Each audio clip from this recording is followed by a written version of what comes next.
Hello friends, आज आपण बघायचं आहे की पल्स ट्रान्सफॉर्मरचा पार्ट 2. ह्यामध्ये मागच्या लेक्चरला आपण बघितलेलं होतं की प्रिन्सिपल आणि त्याचे इंट्रोडक्शन बघितलेली होती. ह्या लेक्चरला काय बघायचं आहे तर ह्या लेक्चरला कन्स्ट्रक्शन आणि त्याचे टाईप्स बघायचे आहेत. त्याचे काय बघायचे आहे?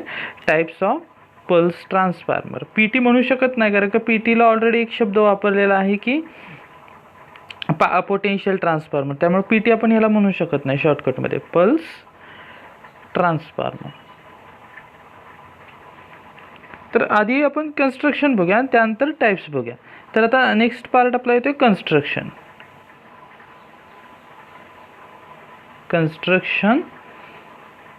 Of pulse transformer. आता या कन्स्ट्रक्शनमध्ये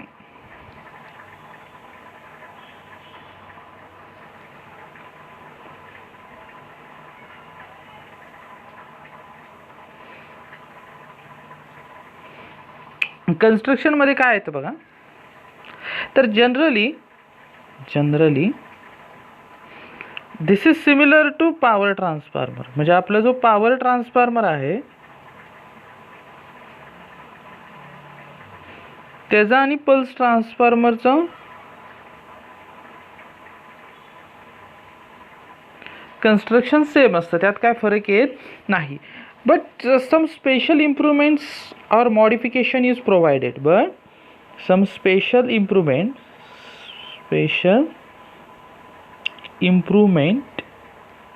are there. का तर हा पल्स ट्रान्सफॉर्मर आहे. लास्ट लेक्चरला बघितलं की आपण पल्स ज्यावेळी लागतात त्यावेळेस हे जे यूज केला जातो, त्यामुळे काही स्पेशल इम्प्रूव्हमेंट्स ह्यामध्ये लागत असतात. तर त्या काय आहेत बघा. They are used in sophisticated electronic application. Therefore the design of such a transformer should be carried out such a way that they can be minimized the effect of the signal distortion. म्हणजे काय आहे, as they are used in sophisticated electronic application. आता हा जो type आहे pulse transformer आहे तो काय आहे, तो सॉफिस्टिकेटेड इलेक्ट्रॉनिक ॲप्लिकेशनसाठी यूज केला जातो. त्यामुळं सगळ्यात महत्त्वाचं एक लक्षात ठेवा की ज्यावेळी इलेक्ट्रॉनिक्स ॲप्लिकेशन्स ज्यावेळी येईल त्यावेळी सगळ्यात मोठा पार्ट काय येतो तर सिग्नल डिस्टॉर्शन.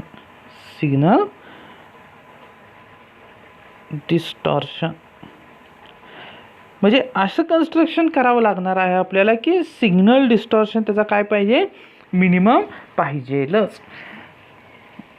सिग्नल डिस्टॉर्शन त्याचा काय पाहिजे, मिनिमम पाहिजे. मग त्या पद्धतीनं कसं काय केलं जाईल आपल्याला, तर pulse transformer are designed on shell type core construction. म्हणजे काय आहे, पल्स ट्रान्सफॉर्मर जो घेणार आहे पल्स ट्रान्सफॉर्मर तो कसा असणार आहे, आपला शेल टाईप असणार आहे. काय असणार आहे, शेल टाईप कन्स्ट्रक्शन असणार आहे. का ते आता बघूया.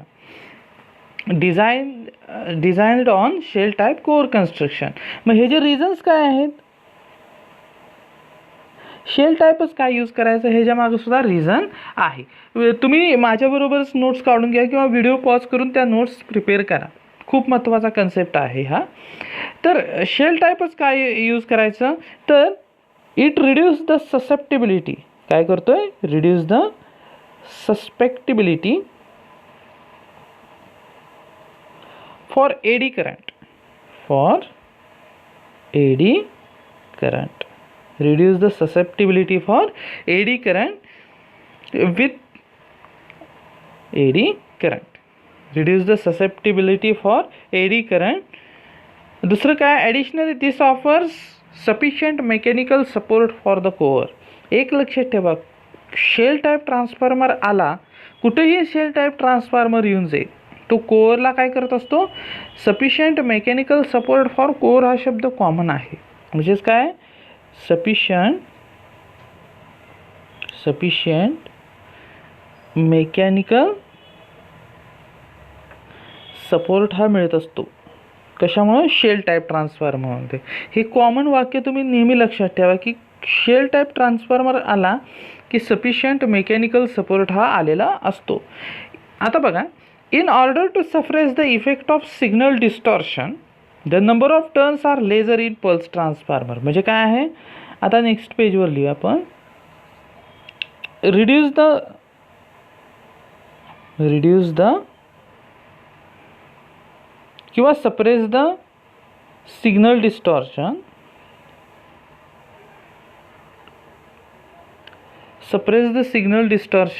काय केलेलं असतं, lesser number of turn, lesser म्हणजे low number of turns are present. आता लेझर नंबर ऑफ टर्न्समुळं काय होतं, तर ज्यावेळी लेझर नंबर ऑफ टर्न्स असतात त्यावेळी लिकेज इंडक्टन्स सुद्धा रिड्यूस होतो. त्यामुळं काय होतं, लिकेज इंडक्टन्स सुद्धा काय होतो, रिड्यूस केला जातो.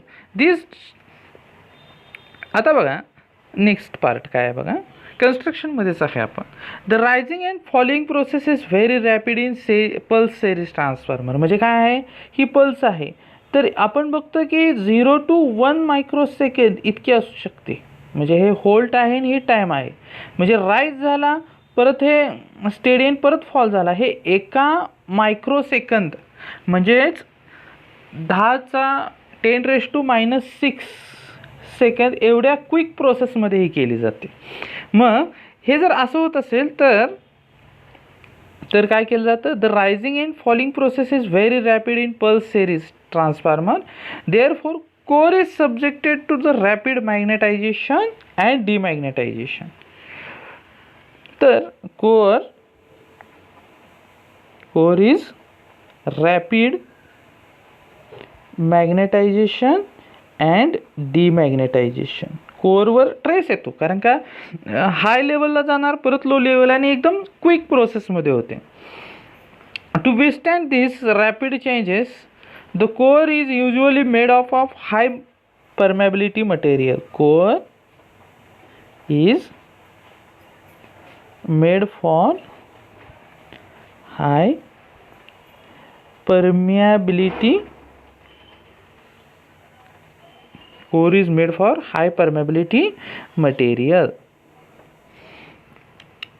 येते का लक्षात, core is made of high permeability material. High permeability असल्यामुळं काय होतं, जे फ्लक्स जनरेट होणार आहे हे इझिली पासड आउट होतात, म्हणजे लिकेजचे काही प्रकार ह्यामध्ये घडत नाही. Sufficient insulation provided for core and copper winding which ensures electrical isolation for high voltage pulse transformer. म्हणजे हाय व्होल्टेज पल्स ट्रान्सफॉर्मरला काय केलेलं असतं, सफिशियंट इन्सुलेशन दिलेलं असतं, सफिशियंट इन्सुलेशन प्रोव्हाइड केलेलं असतं. हे झालं तुमचं कन्स्ट्रक्शनल पार्ट. आता आपल्याला बघायचं आहे टाइप्स ऑफ पल्स ट्रान्सफॉर्मर. ह्यामध्ये आता काय बघायचं आहे, टाइप्स ऑफ पल्स ट्रान्सफॉर्मर. या टाइप्स ऑफ पल्स ट्रान्सफॉर्मर. आता हा टाइप्स कशा, त्याचे दोन प्रकार आहेत. पहिला कुठला आहे तर सिग्नल टाइप आहे, दुसरा आहे तो पॉवर टाइप आहे.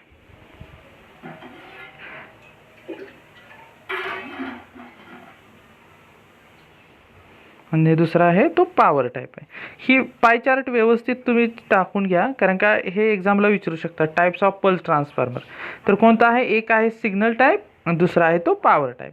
आता हा जे टाइप्स पाडलेले आहेत ते कशानुसार पाडलेले आहेत, तर हे टाइप पाडलेले आहेत volt time integral, voltage time integral, voltage time integral ह्या फॅक्टरवर पाडलेला आहे. आता व्होल्टेज टाइम इंटिग्रल म्हणजे काय ते बघूया, डिटेल्समध्ये सगळा स्टडी करू आपण. Voltage time integral, voltage time integral म्हणजे काय, आता कुठलीही सिग्नल घ्या. आता हा सिग्नल आहे धरून चला, हा व्ही आहे, हा टी आहे. ह्यामध्ये पीक पॉईंट कोणता आहे, हा इथून हा एवढा पीक पॉईंट आहे. आता प्रश्नातच उत्तर दिलेलं आहे बघा. व्होल्टेज टाइम इंटिग्रल म्हणजे काय, पीक व्होल्टेज आणि इंटू काय असतं, टाइम असतं. ह्याच्या गुणाकाराला काय म्हटलं जातं, व्होल्टेज टाईम इंटिग्रल. ह्यानुसार त्याचे दोन प्रकार पडलेले आहेत, कुठले, सिग्नल टाईप आणि पॉवर टाईप. मग आता चला पहिला टाईप बघूया आपण, सिग्नल टाईप ट्रान्सफॉर्मर. पहिला टाईप आहे signal type, signal type pulse transformer. तर हे बघा, this types of pulse transformer are relatively smaller in size आहे, स्मॉलर इन साइज आहे, कशापेक्षा, तर पॉवर ट्रान्सफॉर्मरपेक्षा. And used for low power application, used for low power application, used for low power application. Therefore the transmitted pulses are smaller in amplitude, therefore transmitted pulses are smaller in amplitude. अब बघा, small in size आहे, power low power आहे, इथं लिहायला चुकलं,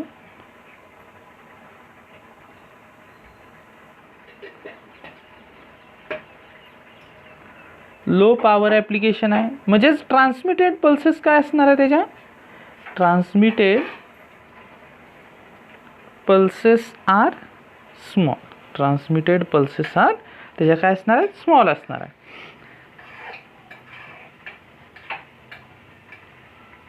in such cases signal type pulse transformer are used sufficiently, म्हणजे small स्केलसाठी हे सफिशियंटली यूज केलं जातं.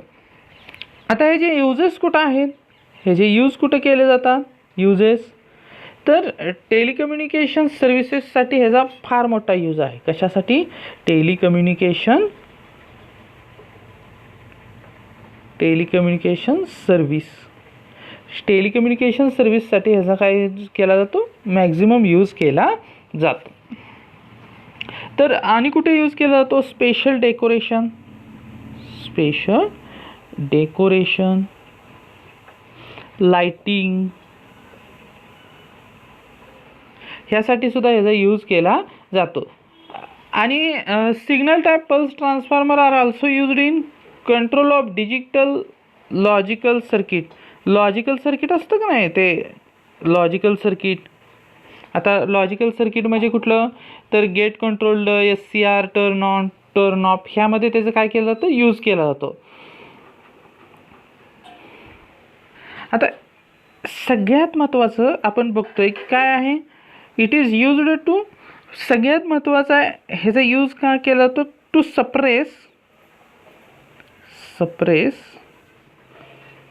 सप्रेस ॲडवर्स इफेक्ट ऑफ, किंवा सप्रेस ॲडवर्स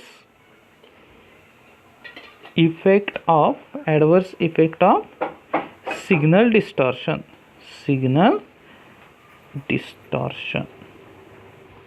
हा ह्याच्यासाठी महत्त्वाचा यूज केला जातो. आता आपल्याला दुसरा टाईप बघायचा आहे, तो कोणता आहे, तर power type pulse transformer. Power type pulse transformer,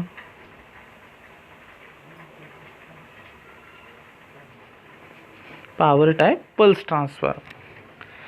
the voltage time integral factor is high. मी मागच्या वेळेस सांगितलेलं आहे, ह्यामध्ये काय आहे, voltage time integral factor is high. Voltage time integral factor काय आहे, ह्याचा हाय आहे. देअरफॉर आता ह्याचा जर व्होल्टेज टाईम इंटिग्रल फॅक्टर जर वाढला, तर सगळ्यात एक लक्षात ठेवा, व्होल्टेज जर वाढलं एखाद्या गोष्टीचं, तर इन्सुलेशन वाढतं. इन्सुलेशन वाढलं तर त्याची साईज काय होते, वाढते. नेहमी लक्षात ठेवा, एखाद्या मशीनचं जर व्होल्टेज जर वाढलं तर त्याचं काय होतं, इन्सुलेशन वाढतं. इन्सुलेशन वाढली तर त्याची साईजसुद्धा काय आहे, वाढत जाते. म्हणजे ह्याची साईजसुद्धा काय आहे, साईज इज हायर किंवा बिगर म्हणू शकतो दॅन सिग्नल पल्स ट्रान्सफॉर्मर. मग ह्यामध्ये बघा, as working with very high म्हणू शकत नाही, फक्त हाय म्हणू शकतो आपण या ठिकाणी. As it is working with high voltage time integral sufficient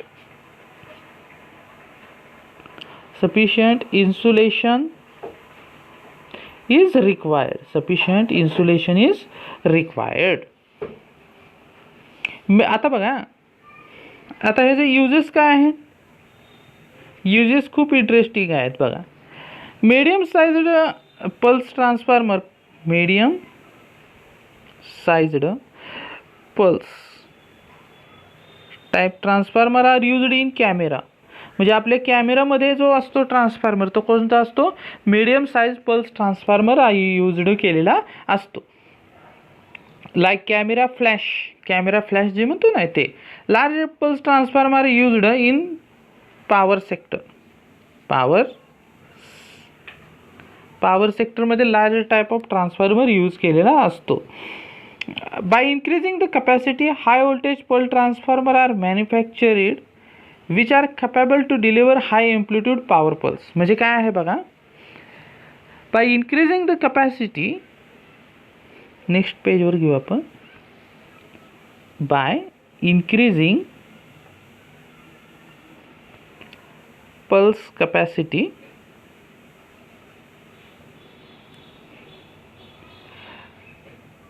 it is used for high pulse rating. आता इथं पल्स म्हणण्याच्या ऐवजी व्होल्टेज शब्द वापरला तरी चालू शकतो. High by increasing the voltage capacity जास्त महत्त्वाचा ठरेल, तर त्यासाठी यूज केला जातो. तर मित्रांनो, जर तुम्हाला व्हिडिओ आवडला असेल तर नक्कीच लाईक, एक शेअर आणि सबस्क्राईब करा. Thank you so much.